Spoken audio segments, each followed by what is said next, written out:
संयुक्त राष्ट्र सुरक्षा परिषद सिर्फ एक मंच बनकर रह गई है? क्या किसी ताकतवर देश को ये अधिकार है कि वो दूसरे देश के राष्ट्रपति को सैन्य कार्रवाई के जरिए गिरफ्तार करे और दुनिया बस देखती रहे? वेनेजुएला के राष्ट्रपति निकोलस मादुरो की गिरफ्तारी ने यही सवाल खड़े कर दिए हैं। क्या अंतर्राष्ट्रीय कानून सिर्फ कमजोर देशों के लिए है और क्या संप्रभुता अब सिर्फ कागजों तक सीमित रह गई है? लेकिन सवाल सिर्फ गिरफ्तारी का नहीं है, सवाल उस मिसाल का है जो आज कायम की जा रही है। अगर आरोप है तो क्या प्रतिक्रिया भी जरूरी नहीं? क्या न्याय के नाम पर ताकत का इस्तेमाल सही ठहराया जा सकता है? और अगर आज वेनेजुएला है तो कल कौन? क्या दुनिया एक ऐसे दौर से गुजर रही है जहां फैसले अदालतें नहीं बल्कि सेनाएं करेंगी?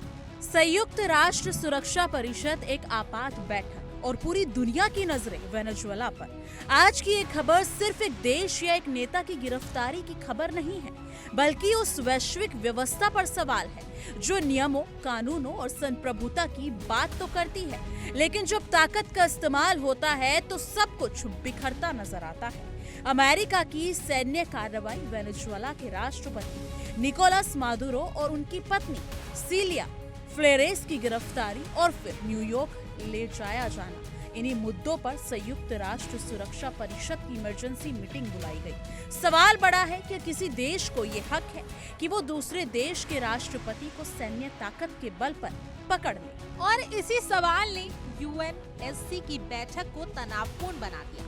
संयुक्त राष्ट्रीय महासचिव एंटोनियो गुटेरेस ने चिंता जताते हुए साफ कहा कि किसी भी तरह की सैन्य कार्रवाई या हस्तक्षेप में संयुक्त राष्ट्रीय चार्टर और अंतर्राष्ट्रीय कानून का पालन अनिवार्य है। गुटेरेस ने यह भी चेतावनी दी कि अमेरिका की ये कार्रवाई भविष्य में अंतर्राष्ट्रीय संबंधों के लिए एक खतरनाक मिसाल बन सकती है। उनका संकेत साफ था कि अगर ताकतवर देश नियमों से ऊपर उठकर फैसले लेने लगे तो वैश्विक व्यवस्था टिक नहीं पाएगी। रूस ने इस बैठक में सबसे आक्रामक रुख अपनाया। रूसी प्रतिनिधि ने अमेरिका पर सीधा हमला बोलते हुए कहा कि ये कार्रवाई न केवल गलत है बल्कि अंतर्राष्ट्रीय कानून का खुला उल्लंघन है। रूस ने मांग की कि राष्ट्रपति निकोलस मादुरो और उनकी पत्नी सिलिया फ्लोरेस को तुरंत रिहा किया जाए। रूसी प्रतिनिधि के सवाल उठाया, आज वेनेजुएला है, कल कोई और देश होगा। अगर यही तरीका अपनाया गया तो क्या दुनिया में किसी भी देश का नेता सुरक्षित रह पाएगा? रूस के साथ क्यूबा और मैक्सिको भी मजबूती से खड़े नजर आए।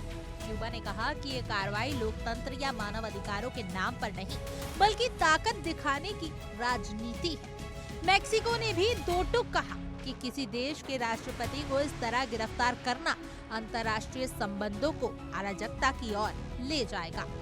चिली ने भी अमेरिकी हमले की आलोचना करते हुए इसे एक गलत और खतरनाक उदाहरण बताया जो भविष्य में और बड़े टकराव को जन्म दे सकता है। वहीं वेनेजुएला के संयुक्त राष्ट्र में बेहद गंभीर आरोप लगाए गए हैं। वेनेजुएला के प्रतिनिधि ने कहा कि अमेरिका का ये हमला उनके देश के प्राकृतिक संसाधनों, खासकर तेल पर कब्जा जमाने की कोशिश है। उन्होंने कहा कि वर्षों से वेनेजुएला पर आर्थिक प्रतिबंध, राजनीतिक दबाव और कूटनीतिक साजिशें चल रही हैं और अब ये सैन्य कार्रवाई उसी सिलसिले की अगली कड़ी है। वेनेजुएला ने इसे आधुनिक तौर का उपनिवेशकवाद बताया। लेकिन वही कहानी का दूसरा पहलू भी है। अमेरिकी और उसके सहयोगी देशों ने इस कार्रवाई को सही ठहराया। अर्जेंटीना, यूनाइटेड किंगडम और तालिबान जैसे देशों ने कहा कि निकोलस मादुरो पर ड्रग्स तस्करी जैसे गंभीर आरोप हैं और अंतर्राष्ट्रीय समुदाय को ऐसे मामलों में सख्त रुख अपनाना चाहिए। इन देशों का तर्क है कि कानून से ऊपर कोई नहीं, चाहे वे किसी भी देश का राष्ट्रपति क्यों न हो। यहीं से बहस और गहरी हो जाती है। सवाल ये नहीं कि आरोप गंभीर है या नहीं, सवाल ये है कि गिरफ्तारी का तरीका क्या होना चाहिए। क्या अंतर्राष्ट्रीय कानून इसकी इजाजत देता है कि किसी देश की सेना दूसरे देश में घुसकर वहां के राष्ट्रपति को पकड़ ले? रूस और उसके समर्थक देशों का कहना है नहीं। अमेरिका समर्थक देशों का कहना है न्याय जरूरी है, चाहे रास्ता कोई भी हो। अमेरिकी सेना का दावा है कि शनिवार तड़के की गई ये कार्रवाई पूरी तरह योजनाबद्ध थी। इसी ऑपरेशन में राष्ट्रपति मादुरो और उनकी पत्नी को हिरासत में लिया गया। और उन्हें न्यूयॉर्क ले जाया गया। अमेरिका का कहना है कि मदुरो पर ड्रग्स तस्करी के मामले में मुकदमा चलेगा। वहीं मदुरो इन सभी आरोपों को खारिज कर चुके हैं और इसे राजनीतिक बदले की कार्रवाई बता रहे हैं। यूएनएससी की इस आपात बैठक में भले ही कोई अंतिम प्रस्ताव पारित नहीं हुआ, लेकिन इतना साफ हो गया है कि दुनिया दो खेमों में बंट चुकी है। एक तरफ वो देश है जो इसे अंतर्राष्ट्रीय कानून का उल्लंघन मानते हैं और दूसरी तरफ वो देश जो इसे न्याय की कार्रवाई बता रहे हैं। इस टकराव ने संयुक्त राष्ट्र की भूमिका पर भी सवाल खड़े किए।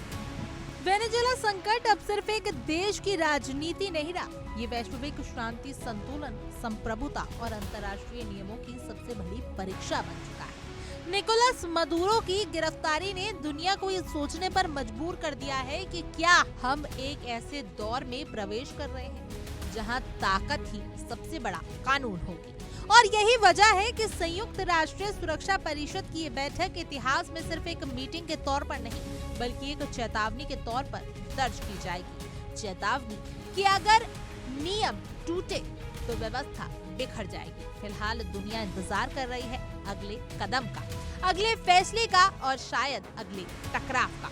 बहरहाल आपकी इस खबर पर क्या कुछ राय है, आप हमें कमेंट करें और जरूर बताएं। और ऐसी और तमाम देश और दुनिया की खबरों के लिए आप इंडिया डेली को देखते रहिए। और हाँ, अब आप इंडिया डेली की तमाम खबरों के लिए व्हाट्सएप कम्युनिटी से भी जुड़ सकते हैं, जिसका लिंक आपको डिस्क्रिप्शन में मिल जाएगा।